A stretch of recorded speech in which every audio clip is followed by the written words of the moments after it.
Senhores, bom dia. Estou me sentindo parte da Lava Jato nesse palanquinho aqui, né? No plenário. Obrigado. Agradeço ao CIST, né, pelo convite e a possibilidade de nós apresentarmos aqui o nosso modelo de trabalho global e a presença de vocês. Eu queria fazer uma pequena introdução sobre o modelo de visão de gestão de riscos fora do Brasil e que nós implementamos no Brasil, que é um modelo colaborativo, extremamente interligado nos processos, assim como vocês têm os programas globais de seguro, os programas globais de corretagem, nós temos os programas globais dos nossos clientes, basicamente indústria, nós somos uma empresa de indústria, em que são implementados globalmente. Então, com isso, a gente traz uma experiência, uma visão um pouco diferente, e o melhor de tudo, a gente traz informação para o mercado. Quem daqui conhece a empresa SenseTech? 2 pessoas, 3. Quem conhece esse mapa? Que trabalhou com ele? FreightWatch. SenseTech é a antiga FreightWatch. Tá? FreightWatch é uma empresa originalmente irlandesa, foi adquirida pelo grupo United Technologies via SenseTech em 2012, e nós fizemos o turnkey, a virada de marca, em fevereiro desse ano. Então, agora, o grande desafio é nós trazermos para o mercado a nova marca, mas com o mesmo know-how. Para quem não sabe, essas informações e esses heatmaps globais, para que vocês possam operar de maneira mais tranquila e com embasamento, que foi esse o propósito do convite do Paulo Robson, eles estão disponíveis em nosso site. Tá? A SenseTech ela se destaca por ter umas células muito fortes de análise de cenário e inteligência no mundo todo. Então, nós vamos olhar aqui mapas de calor por zonas de todos os países do mundo, das 4 regiões mais importantes do mundo. Aqui, a Mahir não está mais, né? A Mahir foi. Ok. Tem um laser aqui? A Mahir falava do termógrafo, que o cliente pode botar no container. Esse produto aqui, tá? Qual foi o objetivo da aquisição da FreightWatch pela SenseTech? A SenseTech é líder de gestão de risco na cadeia fria, que era o que a Marie estava falando, na linha de alimentos e farmacêutico. E a FreightWatch era líder global em gestão de risco na cadeia de suprimentos, com tecnologia voltada para a gestão de risco da carga. Isso é uma visão nova que nós trazemos. Tá? Apesar de nós operarmos veículos no Brasil só, né, porque no resto do mundo não tem rastreamento via satélite de veículos, o nosso grande compromisso é fazer com que a mercadoria saia e chegue ao destino final, seja ela operações locais, mas e principalmente o que nós chamamos de cross-border. O Brasil já opera hoje com operações internacionais gerenciadas globalmente por nós, em parceria com a Aon, com a Marsh, com as grandes seguradoras do mercado. Para isso, nós temos um equipamento específico que é colocado na origem e destino, que é o que possibilita fazer o rastreamento, né? Porque eu não sei se a maior parte sabe, mas o resto do mundo não existe rastreador para fazer gestão de risco, de roubo. Ele é feito para logística. Então, fora o México, que está começando com isso, e a Argentina, que avançou um pouquinho, o Brasil é líder avançado desde 94, desde que o Piquet trouxe o Autotrac para cá. E aqui é a divisão de logística, tá? Eu não vou me deter muito nesse detalhe, para vocês conseguirem olhar como é que se faz isso. Esse é o grupo. Então, é um grupo que tem uma envergadura forte no mundo todo. Então, a gente traz não só a visão de gestão de risco, mas um viés muito importante, que é a parte de compliance nas operações de gestão de risco. Por exemplo, nós vamos ver mais adiante, a preocupação global que as grandes indústrias têm, nós temos e as seguradoras, com o uso de escolta em ambiente muito hostil, como o Rio de Janeiro, como a área dos cartéis do México. Não é só no Brasil, tá, pessoal? Isso não é um problema do Brasil, isso é um problema global. Né? A gente tem pouco tempo, né? Então, vou passando. Como é que se opera uma cadeia globalmente? Você precisa entender e precisa monitorar aquela mercadoria, aí vamos voltar de novo, a mercadoria da origem ao destino, certo? Como é que se faz isso? Você precisa de um device on-board e precisa ter centrais de monitoramento ao longo do mundo, ao redor do mundo, para que ela monitore da origem e monitore da chegada até o percurso complementar rodoviário. foi o que iniciou a nossa discussão. Como é que eu vou subscrever? Eu peguei um questionário esses dias no Excel com o Paulo. Digo, pô, Paulo, esse é o mesmo questionário que nós usávamos há 15 anos atrás, né? São 2 páginas, algumas perguntas. Como é que tu subscreve hoje uma carga de eletrônico que sai exportada de Manaus para a Europa, no percurso rodoviário, no percurso complementar? Com que informação tu usa para fazer isso? Ele disse, é difícil. Digo, é difícil, mas tem. Não, pode não ser a melhor informação, mas nós temos ela e é o que nós viemos compartilhar hoje aqui. O nosso olho ele é muito estreito, tá? Aí eu peço que vocês se coloquem no nosso lugar para que entendam. Nós somos focados nesses segmentos: eletrônicos, farmacêutico, agronegócio, luxo, foods. Quando eu falo foods e farmacêutico, a gente está falando da cadeia fria, alimentos refrigerados e farmacêuticos que precisam andar em veículos refrigerados, e consumer, tá? Principalmente a parte de higiene e limpeza. Então, quando nós olhamos o mercado, nós nos concentramos nesse tipo de produtos, que tem um alto valor agregado. O que é o Centro de Inteligência Global? São áreas específicas da empresa, onde nós temos especialistas, o head fica em Austin, nós temos um diretor global de inteligência, e nós temos pessoas analisando as nossas operações que temos em parcerias em conjunto com seguradoras, compra de dados, de bancos de dados de sinistro e de eventos em determinadas regiões. Isso tudo é compilado para transformar em relatórios que nós distribuímos globalmente, né, para os nossos clientes, para as seguradoras e para vocês que quiserem acessar o site e ter acesso. Nós somos parceiro da TAPA, uma pena que a TAPA no Brasil não exista mais, né, senão vocês teriam tido esse acesso todo via TAPA já. E aqui, esse é o livro das revelações, né? Quando eu li isso aqui, eu fiquei pensando, eu acho que eu devia ter ido mais à catequese, porque lá estaria escrito, né? O brasileiro é filho de Deus, e o resto do mundo vai passar pelo que vocês passarem. Dia 6 de setembro, o mesmo modelo de furto em aeroporto de celular no Charles de Gaulle, na França. Esse foi um white paper, que a gente chama, um paper que foi lançado no site, falando do evento, e com a cifra tão alta quanto aqui, 4 milhões de euros. O mesmo modus operandi que nós tivemos há um tempo atrás. O veículo chegou, se apresentou como transportador, uma nota fiscal com qualquer coisa, carregou a mercadoria, foi embora. Quando a transportadora chegou até o aeroporto e entendeu o que tinha acontecido, já tinham ido embora os celulares. E aqui no Brasil nós tivemos isso há uns 8 anos atrás, começou em Porto Alegre, foi o primeiro evento, teve Guarulhos, Viracopos e Fortaleza, igualzinho. Até que depois as infraeros reforçaram. Então, o que isso nos mostra? O modus operandi não é um privilégio do país. Isso vai migrar, não tem jeito. Na Flórida, nós já tivemos registro no meio do ano passado de clone de viatura. Não foi o primeiro país a fazer clonagem de viatura para parar caminhão. Então, a gente exporta a tecnologia. O brasileiro ele é criativo, ele exporta a tecnologia para todo mundo. E essas variações de cenário do globo todo vão estar registradas no nosso material para que vocês possam utilizar para subscrição, para análise de riscos no Brasil e fora dele. Né? Porque é muito tranquilo fazer subscrição no marítimo e esquecer o percurso complementar no Brasil e na chegada. No aéreo é a mesma coisa. Né? É muito fácil esquecer o complementar de 16 milhões de processador, né, do rodoviário aqui, embarca no aéreo e o complementar lá. Então, com esse material que nós estamos trazendo, fica mais fácil a gente olhar as regiões de risco. E não se iludam, não, viu? O mundo todo tem risco. A diferença é o volume e o PIB. Não dá para comparar o nosso PIB com o dos Estados Unidos.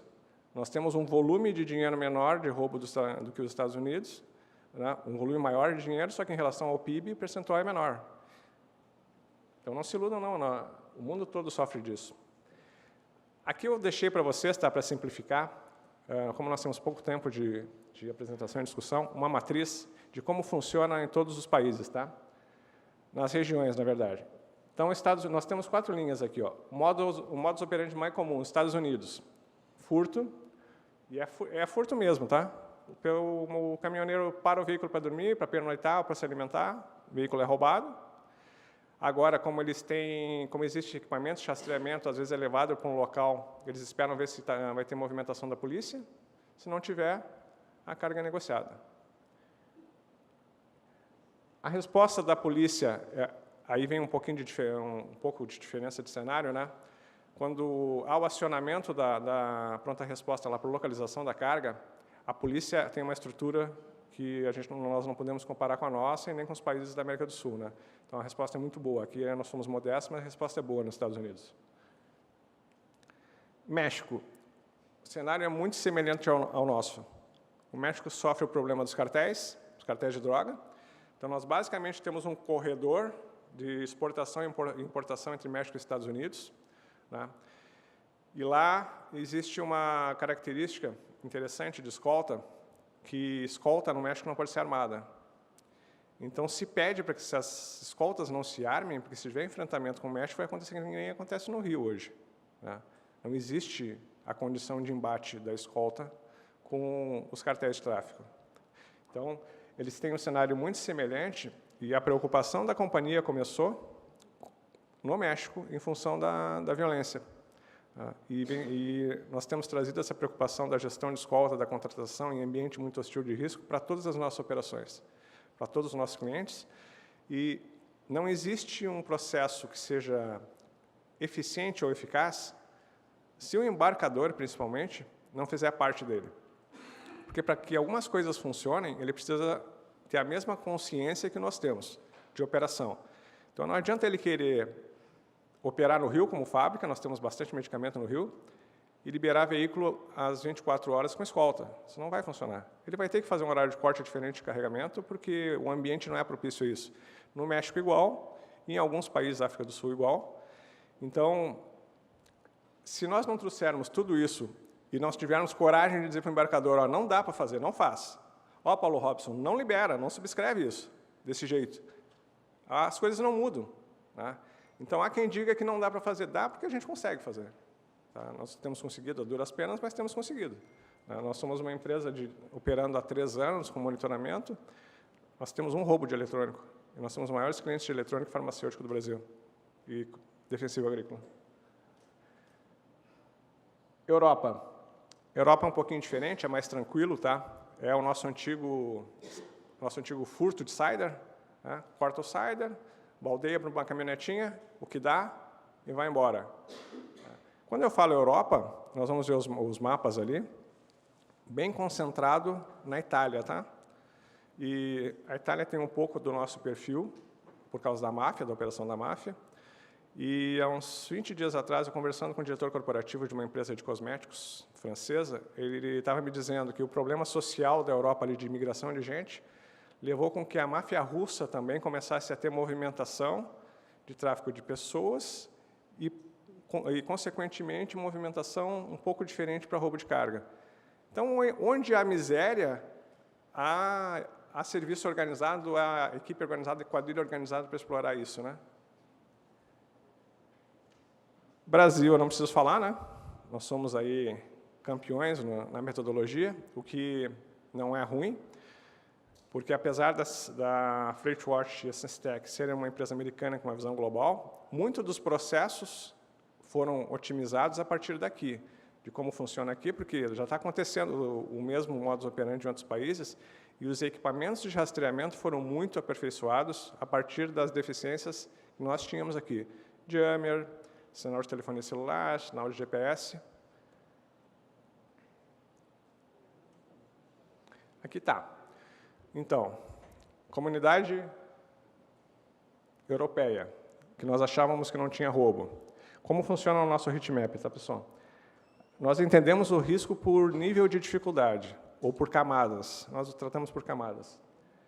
Quanto mais escuro, mais difícil de se operar. Então, isso exige um grau de atenção maior. Quanto mais claro, mais fácil de se operar, se exige medidas de segurança um pouco menor. Isso é gestão inteligente de processo. Isso é o que faz o Intelligence Center. Todos os processos que nós acompanhamos, subscrição e gestão de riscos, começam aqui.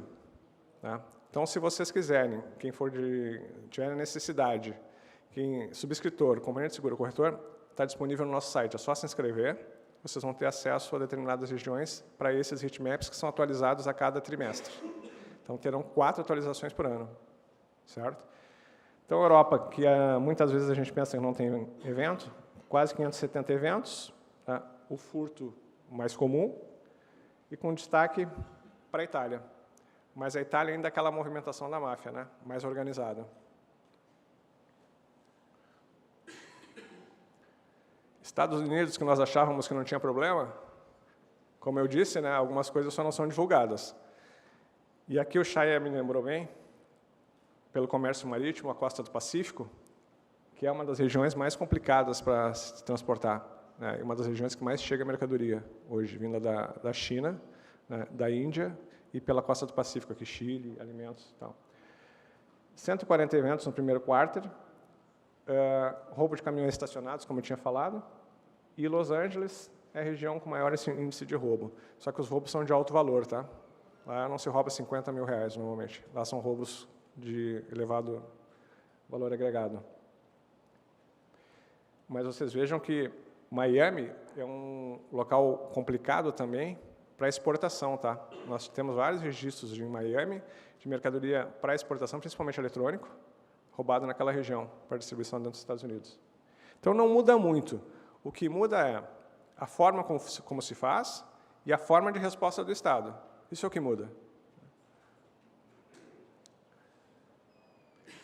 México, como eu tinha falado, é um corredor, né? É um corredor, esse é a principal área industrial de exportação e que abastece os Estados Unidos. Então, concentrados aqui, 720 eventos. Alguém estava reclamando aqui do número de eventos, Aeropaulo? Achou baixo, né? Achou baixo. Não, mas é isso. E tem muito evento de pequeno valor que pode não estar aqui, porque a gente está focado em mercadoria de alto valor agregado. Tá, Paulo? Então, abordagem com trânsito e ameaça ao motorista, muito semelhante ao Brasil, certo? E uso de jammer. Vejam só, né? O jammer, aqui já é frequente o uso de jammer.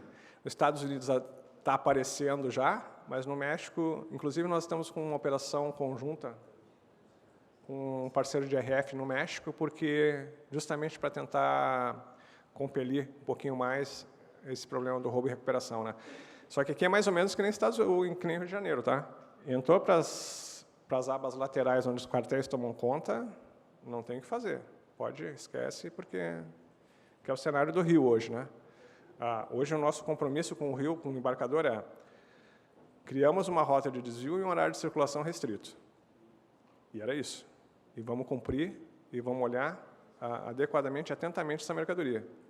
Porque o índice de recuperação vem cada vez menor. E o índice de enfrentamento e danos a pessoas, índice colateral de pessoas da favela e comunidade e policiais está cada vez mais elevado. Então, isso é uma preocupação que nós temos como companhia e os nossos embarcadores como marca, né? A gente não quer levar esse embate, esse conflito e trazer danos à população ou à sociedade em geral, né? Se pode ser evitado. É uma operação logística, é só ajustar, né? Não precisa criar uma zona de guerra. O Brasil não precisa falar, né? Que vocês vão achar no site mais detalhado o heatmap de São Paulo e do Rio, tá? Mas como o foco hoje era internacional, eu trouxe só um mapa geral do Brasil. Esses eventos aqui são eventos validados, tá, pessoal? Isso aqui não são dados daquela tabelinha, só da tabela do CETCESP, são eventos validados da nossa carteira, de algumas companhias de seguro e de vários grupos de segurança que nós fazemos parte, principalmente de medicamentos, eletrônicos e defensivo agrícola. Tá? Então, nós temos assim uma visão muito boa de validação de dados. São eventos que realmente ocorreram. Tá? E aqui, com a infelicidade, né, eu ia trazer umas fotos, mas eu não achei que a gente não precisa mais ver essas coisas, né, sobre a violência contra a escolta. No Rio de Janeiro, em determinados horários de circulação, em determinadas mercadorias, como tabaco, as mais complicadas, né, a violência contra a escolta passou do limite. Não se tem mais critério quanto a isso, quanto a escolta e quanto ao motorista, né. Então, são operações que a gente está muito próximo, ou por consultoria ou por operação. E aqui está o que eu tinha falado no início, né? Países diferentes com as mesmas preocupações. Aqui é só um vislumbre do que acontece nos países que têm problema. É uma preocupação cada vez maior de todos, tá? Da seguradora, do embarcador e nós, como gestores de risco que operamos globalmente, o ambiente hostil a que esse pessoal de segurança se coloca. Tá? Se é um ambiente em que ele não vai ter condições de embate e que fatalmente ele vai sofrer lesão, não existe, não tem a necessidade dele estar lá. E esse é um trabalho que a gente vem fazendo com as seguradoras e com os corretores. Se nós sabemos que esse local é complicado e que 70% dos eventos tem decorrência de morte, por que nós vamos colocar uma escolta atrás e uma na frente? Não vai adiantar de nada. Se eles quiserem roubar o caminhão, eles vão fazer e vão matar o motorista e as 2 escoltas. Então, qual é a solução para isso? Muda a subscrição, troca o horário de circulação, para de entregar nesse momento crítico? A gente tem que achar uma solução junto. Mas tem que mudar o mindset. Não adianta só virar e jogar a responsabilidade, que é do Estado e da sociedade, né, para o embarcador ou para o transportador, e achar que uma isca em uma escolta vai resolver o problema. Não é? Isso tem que mudar, esse mindset tem que mudar, essa visão de solução tem que mudar. E está mudando já, em algumas empresas. Né?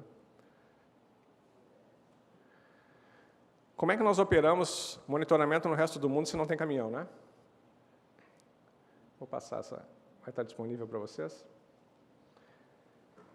Esse é um equipamento, é um rastreador de carga, que já está operando no Brasil desde 2015, certo? Que ele vai on-board na mercadoria, é um equipamento GPS com contramedidas de jammer, e ele tem um software de gestão, implementação de rotas. Ele faz basicamente com um rastreador de caminhão faria. Nós conseguimos embarcar rotas, origem, destinos, e as nossas centrais de monitoramento, as 4 centrais globais monitoram, com exceção do Brasil, que esse produto é associado à gestão do caminhão, né, porque aqui as medidas de segurança precisam ser mais fortalecidas. Né? Então, no resto do mundo, nós operamos assim. O nosso foco é na mercadoria, e esse equipamento viaja aéreo ou marítimo, ele tem capacidade de bateria, e, como o Marie falou, tem um equipamento da linha de cadeia fria, que é rastreador, que você consegue vir acompanhando quando ele chega perto da costa do navio, ele te dá o alerta se houve excursão de temperatura ou não. Então, você não precisa mais discutir depois que a mercadoria chegou, né, ou que abriu o container, se houve excursão de mercadoria, principalmente farmacêutico. Né? O alimento tem um valor agregado relativamente, mas farmacêutico tem vacinas que são muito cuidadosas, ou alguns produtos que, se eles congelarem demais, eles estragam, e se eles subirem 2 graus acima, eles também estragam. E aí você consegue ver com antecedência, né, antes de descarregar, se houve alguma excursão de temperatura ou não. Então, eu participei de uma comissão de estudo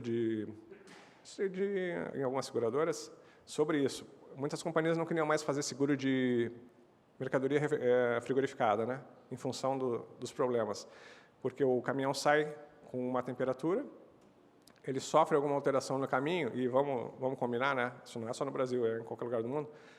Quem paga o reefer, quem paga o diesel ou a gasolina do reefer, às vezes é o motorista, né, desliga no meio do caminho e congela na chegada.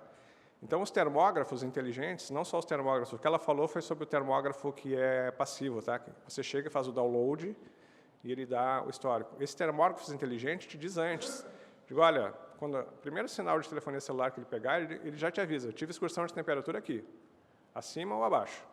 Tá? Então, faz parte da gestão de risco da cadeia de suprimentos, não só o roubo, esse tipo de tratamento, porque aqui trafega grande parte do volume segurado em farmacêutico e alimentício. Tá? Porque o alimentício frigorificado é de alto valor, é carne, tá? São produtos enlatados, às vezes com prazo de validade curto, e nós fazemos a gestão de segurança através desse equipamento. Já no Brasil, né, a gente coloca um monte de bandeirinha a mais. Né? A gente pega... Para o Brasil, nós tivemos que adaptar, porque o mercado aqui realmente é muito especializado na questão do roubo. Então, no Brasil, nós vamos para o monitoramento do veículo. Nós operamos com 2 rastreadores, nos nossos programas, tá, pessoal? Estou falando o que a gente tem implementado hoje no resto do mundo e no Brasil. 2 rastreadores, 2 Viscom Prime e um RF. Um rastreador do Viscom Prime, todos eles têm para todo mundo contramedida de jammer, ele dorme para não ser localizado e posiciona assim que ele percebe que a interferência acabou. Nós usamos isso no mundo todo. Isso foi tecnologia desenvolvida a partir do Brasil, tá? Foi levada para o México, foi levada para a Itália, para os Estados Unidos. Esse feature, essa necessidade, né? E através disso aqui, nós montamos, depois da análise de inteligência, os processos para que a mercadoria chegue no destino final. Sempre com foco na mercadoria, tá? Então a gente sai daquela batida de rastreio o caminhão, rastreio o caminhão. A gente olha a mercadoria. O caminhão ele é a ferramenta de suporte e apoio. Aqui é a forma como ele funciona no Brasil e no México, tá? No México a gente tem algumas tecnologias que podem ser monitoradas.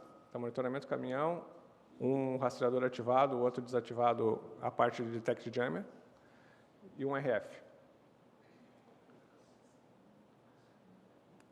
Ele pode ser visualizado via celular. Então, hoje, se você manda uma mercadoria daqui para fora, ou de fora para dentro, tá? As operações cross-border, que nós chamamos de internacionais, que foi o objetivo da palestra, elas são uma realidade, tá, pessoal? Hoje nós temos operações de mercadorias monitoradas saindo dos Estados Unidos para o Paraguai, monitoradas da origem até o destino, e seguradas, né? Seguradas no Brasil, não, seguradas por Londres. Temos operações de exportação do Brasil para os Estados Unidos, descendo em Guadalajara e indo rodoviário, indo marítimo, Guadalajara e indo rodoviário.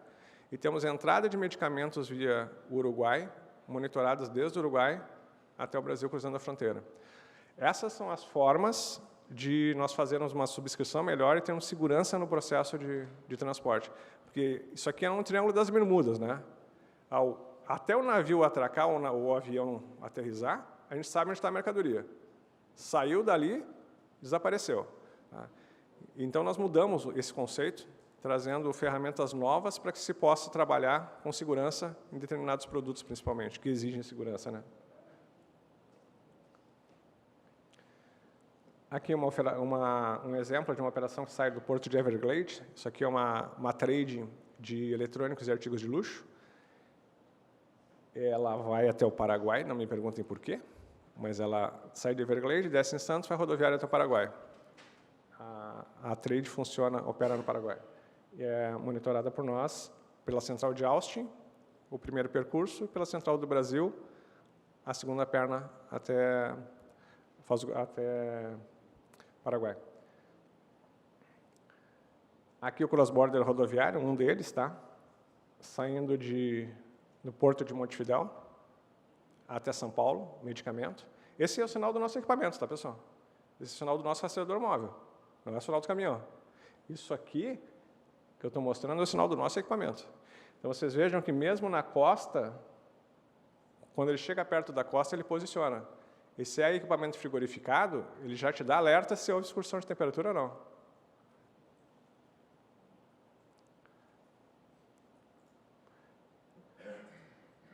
Aqui é um modelo nacional, que se faz só se faz com os equipamentos móveis. Tá? É um processo de valor elevado muito alto, low profile, os caminhões não são identificados, tem um rastreador primário, mas basicamente o nosso controle é feito pelo rastreador da Senstec. E sem dano até aqui, sem prejuízo, né, nesses anos de operação. Mesma coisa no setor de luxo. Que são exemplos, esses sinais são todos dos nossos rastreadores. Tá? Esse material todo, eu dei uma corrida aqui porque eu sei que o pessoal quer conversar sobre algumas coisas. Né? Esse material todo dos heat maps, que é a parte mais importante para que vocês possam operar no mercado, principalmente as seguradoras e os corretores que têm operações... Qualquer corretor hoje vai ter um cliente que tem exportação e importação. Né? Então, pode se cadastrar no nosso site, olhe os heat maps das regiões que vai operar, né? E dá uma melhorada no questionário, né, Paulo, das informações, porque não estou mais nesse mercado, mas a taxa é proporcional ao nível de informação que você tem. Né? E o nível de informação vai te dar o nível do risco. E o que nós temos, eu acho que a maior dificuldade hoje para subscrever é a transparência das informações, sendo bem claro, né? E a qualidade das informações. Porque os programas estão extremamente complexos hoje, para todo mundo aqui. Para todas as companhias de seguro, para todos os corretores, para todos os reguladores. O cenário dos últimos 15 anos mudou. Temos uma série de ferramentas que podem ser manuseadas de várias formas. Temos gente especializada, muito mais especializada do que 10 anos atrás. Mas nós continuamos entregando a informação e pedindo um negócio para a seguradora e oferecendo um negócio para o nosso cliente do mesmo jeito. Né? Então, isso eu aprendi, principalmente na parte de seguro, com as corretoras multinacionais, São programas extremamente complexos para apresentar. Quando você faz um programa global, que você olha o mundo todo e diz, olha, eu quero operar aqui, aqui e ali, eu preciso de gestão de risco. E na empresa que eu estou, cada vez que nós levamos um deck, um modelo de apresentação pronto, uma base técnica bem elaborada, nós tivemos sucessos em 100% das vezes de implementação no que nós precisávamos implementar. E eles se mostraram extremamente eficientes. Então, assim, gastem tempo de estudo, gastem tempo de análise, né, e material técnico para apresentar o que vocês precisam, o que vocês querem pleitear para o corretor ou para a seguradora. Eu tenho certeza que vocês vão ter uma vida bem melhor e vai ser um diferencial grande de trabalho para todo mundo. Dei uma corrida aqui, porque disseram que era só 20 slides, eu estava com 68, e para dar tempo da gente conversar um pouco. Espero que vocês tenham entendido um pouco do que a gente faz, mas principalmente a informação que está disponível no nosso site, na nossa operação, para que vocês possam usar. E eu vou estar à disposição, eu estou com o nosso General Manager do Brasil aqui, e o Luiz Vitiriti, que vai fazer parte do nosso quadro a partir do dia 2, justamente para coordenar a área de inteligência no Brasil. Tá? Nós já temos a área de inteligência, ele também reforçou o quadro. Nós estamos à disposição, se vocês precisarem conversar.